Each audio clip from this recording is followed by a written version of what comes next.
Welcome back to Heal Me with Chocolate, the podcast where the indulgence meets innovation. I'm Dr. Beata Lerman, and on this podcast, we talk about food health and how food affects health. Today, we're diving into one of the biggest questions I always get asked from the chocolate lovers and consumers all over, and that is sugar-free chocolate really sugar-free? Let's break it down so you know exactly what to look for next time you unwrap the guilt-free pleasure.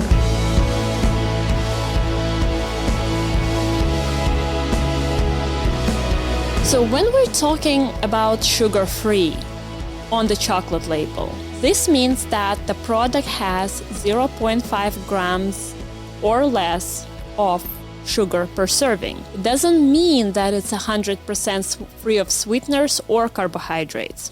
At Sinless chocolate, we actually aim to get that as close to the truth as possible, which is why we constantly do analysis by the third party of our dark chocolate. But it's not the case for a lot of other brands. Manufacturers still use sugar alcohols, artificial sweeteners, natural sweeteners, or other ingredients that mimic taste of sugar. It's important to understand the difference between the terms, so let's dive into that.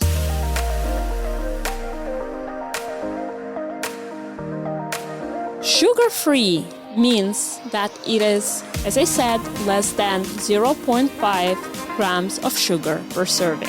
No added sugar, which we also see quite often on different products or even fruit juices, chocolate included. That means that no sugar was added during the processing of specific product, but naturally occurring sugars may still be present. This is the case in, as I said, juices, which sometimes have more sugar content than a can of Coke. It also is relevant to milks and creams because there is a natural occurring sugar called lactose. It has a much lower glycemic index than the regular table sugar, but it's a carbohydrate that enters the Krebs cycle and elicits the insulin response nevertheless, so it's metabolically active. It's also relevant to things like fruits and berries and nuts and other things that have no sugar added, rightfully so, but like, for example, the fruit chips can be as detrimental as sugary snacks because naturally occurring sugars would still do what sugar does. Raise insulin level, cause inflammation, cause hyperactivity, brain fog, and things like that. Then there is also unsweetened. And when you see a label like this, that means that no sweeteners, natural or artificial, are used at all. So unsweetened on a chocolate you would find when it's 100% chocolate, for example, when it's just the crushed cacao beans and nothing else. I wouldn't say you would ever find unsweetened on fruit juices and such. You can find it on iced tea or iced coffees as far as consumer packaged products go. But other than that, unless it's a minimal ingredients products that has not been sweetened with natural or artificial sweeteners, it would not be labeled as unsweetened.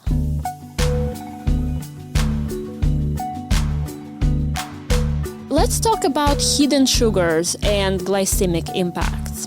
Hidden sugars are molecules such as maltodextrin or glucose syrup solids that are often added to the sugar-free product to enhance the texture, sweetness, and shelf stability. However, those compounds, dextrose, maltodextrin, glucose syrup solids, often have higher glycemic index than actual sugar.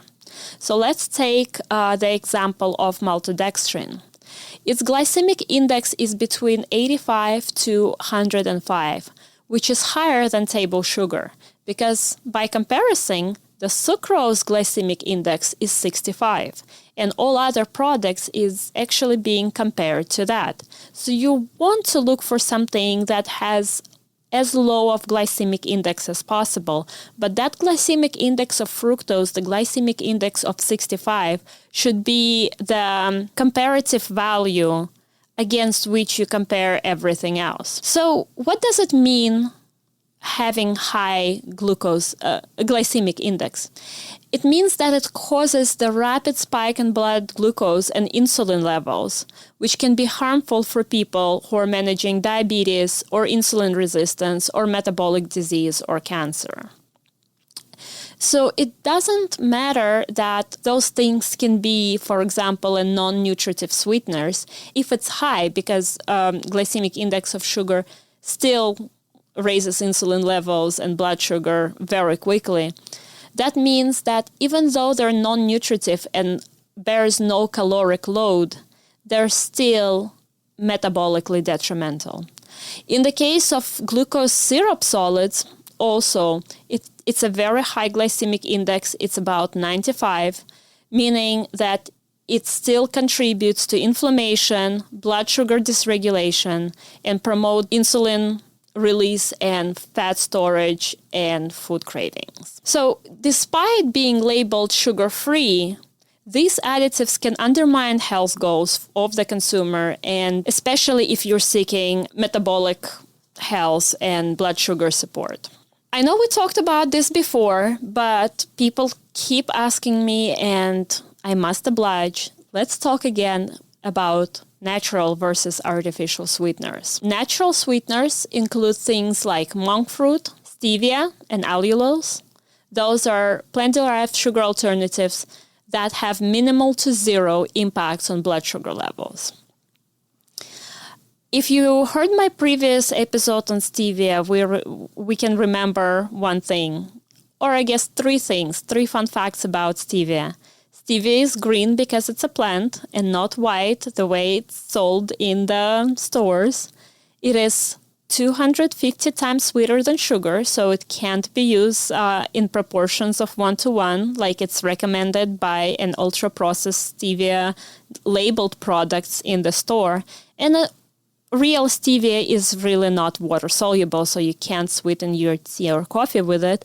You can bake with it if you use fats in your baking, like butter and cream or chocolate, but you really can't put it in anything that contains water.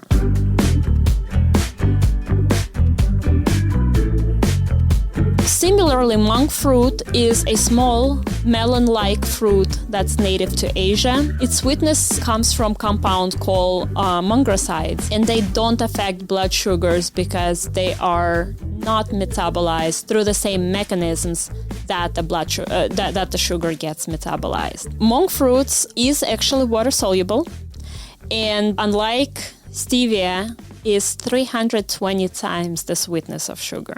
So the amount, when you start using monk fruit, more often than not, it comes diluted with any other sugar alternative, such as erythritol or xylitol or maltitol. And if it comes in pure form, it's a very small bag with a tiny, tiny spoon that is 1/32 of the size of a teaspoon. So stevia is a leaf that is 250 times sweeter than sugar, and it's not caloric, and it's shown that it can potentially improve the insulin sensitivities in some studies. Now, there are other studies that implicated stevia in causing sterility in men. There is very little basis to that, because if you read that study, it was actually not done in humans, it was done in rats. And the amount of stevia that those rats were fed, if we scale it to grams per kilogram of body weight, that would be literally, I think, 3 or 4 pounds at a time, which with sweetness of 250 times sweeter than sugar would be very difficult to consume. Also, people who did the study never took into account that stevia's leaves is actively consumed as energy-giving foods in Andes, in the highlands of Peru and Bolivia, where shepherds who go out with their flocks and watches over the animals throughout the entire day chew on stevia leaves usually have 4 to 6 kids in their families. So by observation and also by scientific merit, saying that stevia affect fertility, especially male fertility in any way, it would be a far-fetched idea. Now let's talk about allulose. Allulose is a rare sugar that's found in fruits like figs and raisins. It provides about 0.4 calories per gram and does not raise blood sugar or insulin levels. There is also a growing body of evidence about allulose ability to lower belly fat storage and actually increase metabolic rates. I know that allulose is currently a prohibited ingredient in European Union, but that's because it's considered too new to have safety data. There are, however, scientific boards that completely exonerated allulose and showed a lot of benefits for metabolic health.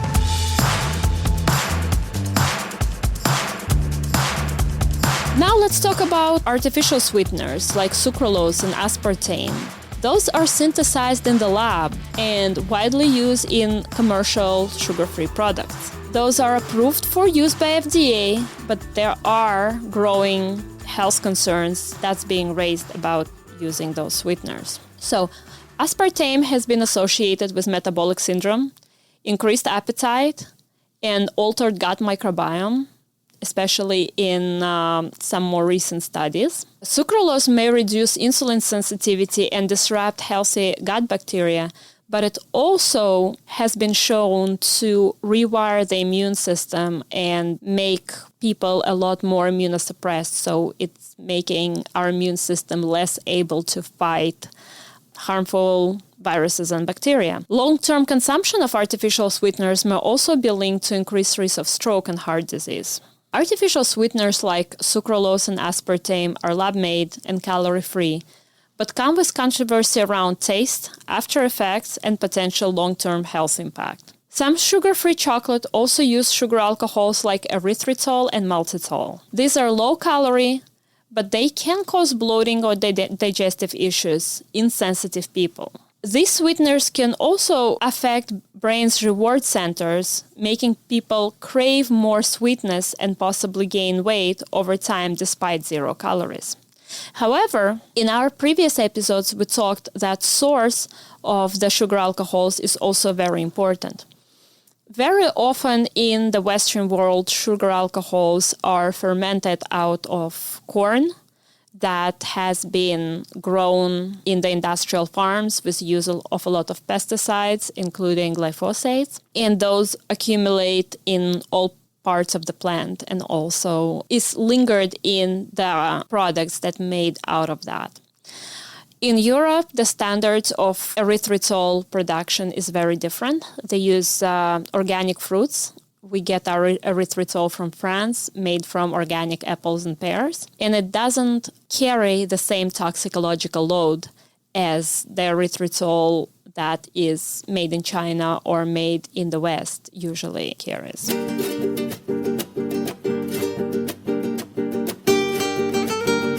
We mentioned erythritol, maltitol, and xylitol being frequently used in sugar-free products. In addition to that, they're very frequently used in sugar-free chocolate, especially the maltitol. Unlike the sugar, they completely absorb by the body, resulting in fewer calories and lower glycemic response.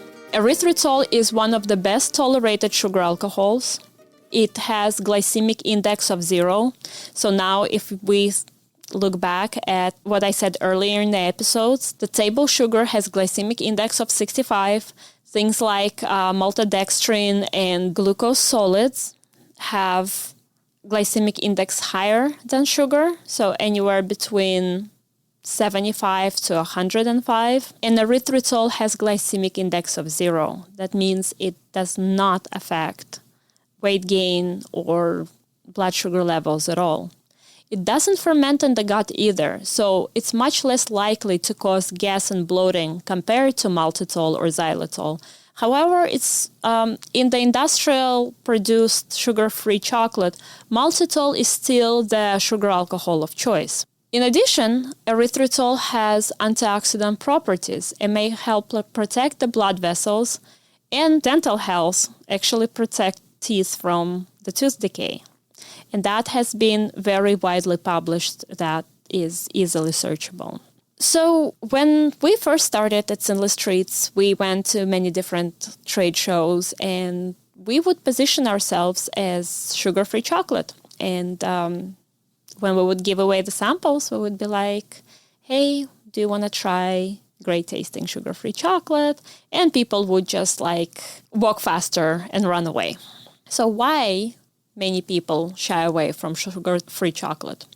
One of this reason is that it changed the mouthfeel and flavor compared to the traditional chocolate, and in which sugar plays a key role in texture. It helps improve chocolate smoothness and creamy structure. Without sugar, chocolate can become dry, crumbly, if not properly formulated. Also, it can affect the melt. Sugar contributes to how chocolate melts in your mouth. Some alternatives like erythritol have cooling sensations, and not everyone likes that. It also can affect taste. The artificial and some natural sweeteners can leave bitter or metallic aftertaste, and finding the right balance is a challenge.